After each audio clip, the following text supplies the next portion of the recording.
Hi guys, Josh Lloyd here, NBA DraftKings first look for Tuesday. We've got 8 games on. Let's crack in. Have a look at them now. Hey, why don't you hit the notification bell though while you're here? Give it a thumbs up and leave a comment as well down below. First game, Bulls, Pacers. Malcolm Brogdon and Domantas Sabonis are both questionable for Indiana. If Sabonis is out, obviously that helps Miles Turner a lot, who's priced at $6,200, and we would be pretty interested in him if Sabonis is out. And if Brogdon is out, it helps Karis LeVert. It helps guys like Justin Holiday. It helps TJ McConnell a lot, who's priced at $5,300. I'd be pretty interested in TJ if Brogdon does happen to be sidelined. And they'd probably start Edmund Sumner in that spot as well. Now, Sumner dropped 29 points in 30 minutes last game. He could be an option for us as well in this situation at $3,800. Yeah, definitely someone we can take a look at. For Chicago, Kobe White has been upgraded to probable. He's at $4,300. I don't think we need to look at him. What we do need to look at is Nikola Vucevic, $8,700 for Vuce, who dropped 51 last game. No reason for him to be under $9,000. I don't really get that at all. So I like his value there. LeVert's at 72, and I think that makes a little bit more sense in a scenario where Brogdon's out. Otherwise, it is okay, but more GPP.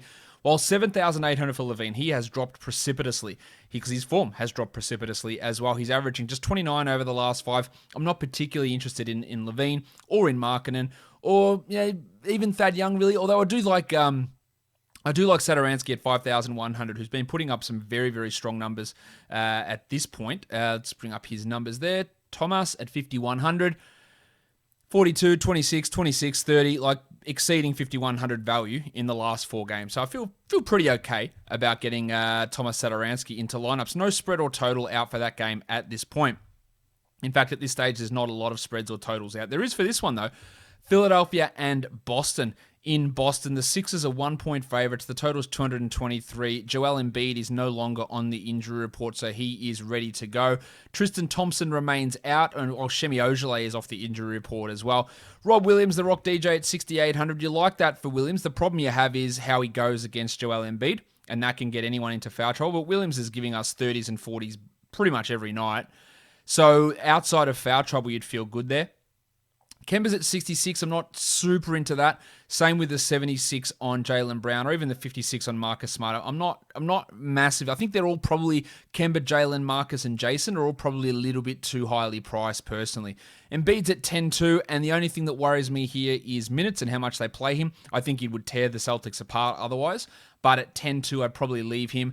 Seth Curry, Ben Simmons, not interested there. And Tobias Harris at 83 is too high. In fact, I think in this game, outside of Rob Williams, who there's an inherent risk with anyway going up against Embiid, I'm not really sure I love many of these guys in this matchup.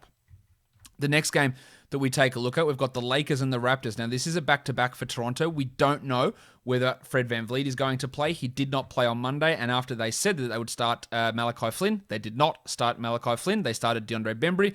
And they went down big to begin the game. Now, we'll see what ends up happening with VanVleet in this game and whether he is ready to play. But Flynn had been putting up big numbers anyway. So I feel good about using Flynn even if they decide to bring him off the bench once again. Andre Drummond for the Lakers is questionable. So obviously his presence impacts guys like Montrezl Harrell and Marc Gasol. Not that you'd be using Marc Gasol for DFS. Drummond's at 65. It'd really just be a flyer type scenario. He wasn't particularly impressive in his first game, just 9 points in that one. But he can be better than that pretty clearly. And if VanVleet is ready to go at 7,900, I do like that a bit. Siakam at 82, love that. I think there's great value in Siakam at 82. And Anunoby at 7,000. His offense has just been on another level. So especially if VanVleet sits, there's real value in using him. I think Schroeder, who was pretty poor in the last game, can have a bounce back at 6,900. That works for me. While Kuzma's at 68, that's probably on the high side. And Montrezl Harrell at 61, I would only want to use if we do hear that Drummond does happen to be out. Gary Trent's at 62.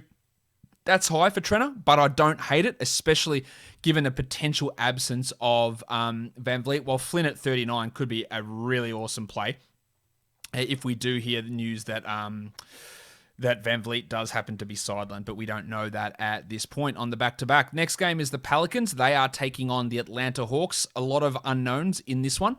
With New Orleans in particular. We know Nickeil Alexander-Walker isn't going to play. We know Kyra Lewis isn't going to play. We know Josh Hart isn't going to play, but we don't know about Brandon Ingram or Zion Williamson. Now, Steven Adams was allegedly in the concussion protocol, but he isn't. He's not on the injury report anymore, so he's going to be ready to go.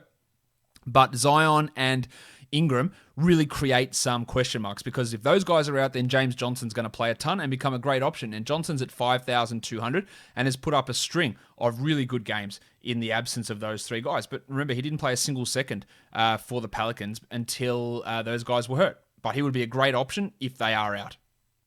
Trey's at 9,100, not on the injury report, even though he's a bit banged up. I'm not particularly interested in him here. I am marginally interested in Bogdanovic at 62, but that's more just a GPP scenario for Bogdanovic. And 86 for Clint Capella, I actually like that a lot. No John Collins, he's getting a ton of minutes, he's doing absolutely everything. And then 7,500 for Lonzo Ball looks pretty good, especially if Ingram is sidelined. I also think that 5,700 for Danilo Gallinari is a very solid cash floor play. And Eric Bledsoe's up to 6,100, and with all the absences, Alexander Walker, Lewis, and Hart, he's going to have to play a lot, unless they rely on Isaiah Thomas, who's in there at 51, which is a lot for his first game with no guarantees even in the rotation. I do think we have to look at Bledsoe as a relatively solid option to use at 6,100 in this matchup. Pretty hesitant to use Ingram, but if Zion plays at 8,900, I do think that could make a decent amount of sense.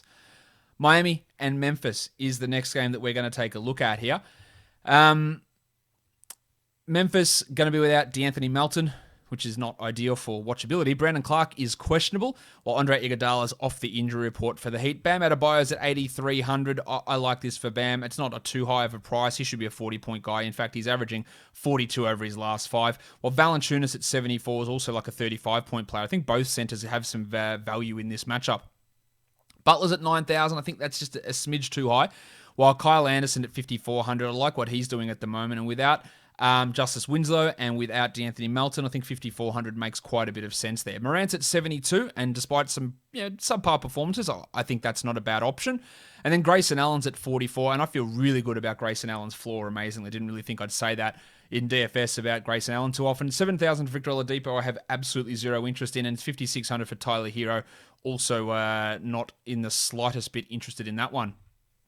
Next game we look at is Denver and Detroit. This is a back-to-back for Detroit, one of two teams with a back-to-back on this day. We don't know whether Hamidou Diallo is going to play. We assume Mason Plumlee returns after resting, and we assume Wayne Ellington returns after resting. I do like Sadiq Bey a little bit. His recent production, excluding Monday, has been pretty poor, but at 4,300, I think Sadiq works in that scenario. Grant's at 6,900, and I like that he's come down, but his salary or his performances haven't been great. Well, the only thing that would give me an element of pause with Jokic is the blowout risk. He's at 10.5 and Aaron Gordon at 6.3. I think we can look at Gordon a little bit. I wouldn't be completely wrapped up in using him, but he has some value there. 71 for Michael Porter. I think actually looks pretty good to me for Porter. I think he's got a pretty solid floor at that price. I wouldn't want to use Killian Hayes, Mason Plumlee I wouldn't want to use, or Isaiah Stewart. I think Jamal Murray could be interesting, but I don't like the fact that he is up at 8,000. That just feels, to me, to be a little bit on the high side there. Next one is Milwaukee and the Golden State Warriors. Giannis Antetokounmpo is off, well, he's not off the injury report, sorry. He is he's probable to play after missing the last game. Steph Curry, not on the injury report. They say that he's feeling pretty good from his tailbone issue, so that's encouraging there. PJ Tucker remains out for Milwaukee. I love Giannis at 10.7 here. That is an unbelievably good price. He is the high-end guy that I want to use. Wiseman's at 48. No interest in him. He is averaging 18 points over the last 5. Draymond's at 67. When Steph plays, Draymond's numbers go up. So 6,700, sure, no worries. And Steph at 97, maybe a little bit too high, but I don't think it's too bad. I think there is value still in using him. Kelly Oubre is wildly up and down. He had 49 last game, and then he could have 20. So very hard to rely upon that. And Wiggins at 72, a little bit more consistent, but I'm still not massively into it. While Drew Holiday, absolutely rolling at the moment. $8,000 for Drew. Just look at these last games from Drew. 64, 47, 57, 48. Like massive, massive numbers. Do I expect that to continue? Probably not, considering he shot 57, 69, 64, and 61 from the field. So I think this might be the time to fade Drew, just expecting some sort of level of regression in that shooting, which has absolutely no chance of maintaining at that level. The last game of the day, the Portland Trail Blazers and the LA Clippers. We do have word that Yusuf Nurkic will not play with knee inflammation. The Clippers are 5.5-point favorites and the total is 226. We don't have an update from the Clippers on Serge Ibaka or Patrick Beverley. Ibaka's at 4,300. I wouldn't want to use him, while Paul George at 81. I think that looks pretty good for me for Georgie at that 8,100 mark. Solid floor with some upside. Lillard at 9.4, also pretty good, and Kawhi at 9.2, even better. I think, for that one. Enes Kanter's at 6,000 with no Nurkic. I'm in on using Kanter there. While Marcus Morris at 5,000, I think makes quite a bit of sense given how many shots he's been getting and the minutes that have been going his way. 59 for Norm Powell. I will take Marcus Morris at 5,000 over Norm Powell. And 8,000 for CJ McCollum also feels probably a little bit on the high side for me. Without use of Nurkic, I think Robert Covington gets a bit of a boost at 5,800. His last games haven't been particularly inspiring, averaging just 27 over the last 3, but I don't mind using him. While Zubac's at 5,400 would be all right, but I'm not massively into him in this one, especially without knowing Serge Ibaka's status. All right, let's have a look now right across the slate for where some value lies at this point. I like Bey, Antetokounmpo, George, Vucevic, Draymond, Brogdon if he plays could be all right. Grant, Sabonis if he plays, Jokic, Aaron Gordon, Steph Curry, Miles Turner, Bam Adebayo, Damian Lillard, Karis LeVert, Kawhi Leonard, Jonas Valanciunas, and Rob Williams. Guys, that'll do it for me today. Don't forget to subscribe, hit the notification bell, give it a thumbs up, and find my channel in the title and in the description. Josh Lloyd Fantasy Basketball. Guys, I will see you tomorrow. See ya.